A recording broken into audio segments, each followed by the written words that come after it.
मुंबईच्या महापौरपदासाठी भाजपकडनं रितू तावडे यांच्या नावाची घोषणा करण्यात आली। तर शिवसेनेचे संजय घाडी मुंबईच्या उपमहापौरपदाचे उमेदवार आहेत। ठाकरेंच्या शिवसेनेनं बीएमसीच्या महापौर उपमहापौर निवडणुकीत उमेदवार दिला नाही।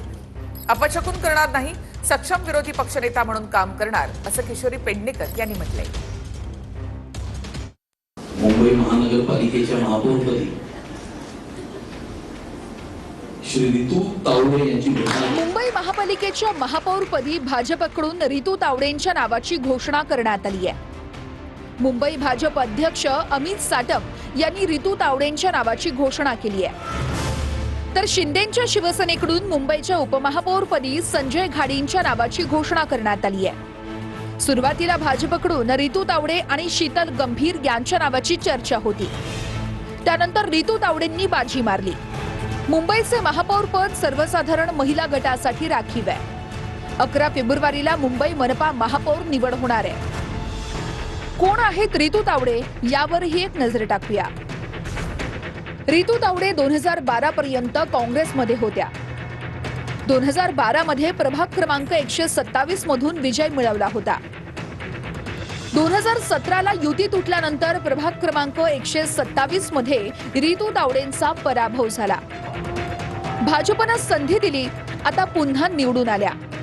रितू तावडेंची घाटकोपरमधील प्रभाग क्रमांक 123 मधून दुसऱ्यांदा नगरसेविका म्हणून निवड झाली आहे। 53 वर्षीय रितू तावडे भाजपच्या अभ्यासू नेत्या मानल्या जातात। रितू तावडेंनी मुंबई मनपाच्या शिक्षण समितीचं अध्यक्षपद भूषवलंय।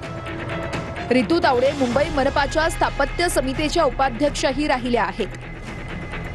सध्या रितू तावडे मुंबई महिला मोर्चा कार्यक्रम समितीच्या संयोजिका आहेत। भारतीय जनता पक्षाने महायुतीने माझ्यावर जो विश्वास दाखवलाय त्या विश्वासाचं मी नक्कीच सोनं करेन आणि महापौर नाही तर मुंबईची सेवक म्हणून त्या ठिकाणी मी काम करेन। पण धाकधूक होती कुठे? नाही, धाकधूक बिलकुल नव्हती, आम्हाला कोणालाच नव्हती, कारण आम्हाला सगळ्यांनाच त्या सगळ्याच रणरागिणी आहेत, त्या सगळ्याच मेहनती आहेत आणि या एक युद्ध जिंकून आलेल्या सगळ्या जणी आहेत। त्यामुळे हे कोणाला मिळणार हे शेवटपर्यंत माहीत नव्हतं। भारतीय जनता पक्षाची एक शिस्त आहे, केडर बेस पक्ष आहे आणि वरिष्ठ जो निर्णय घेणार तो आम्हाला मान्य असेल।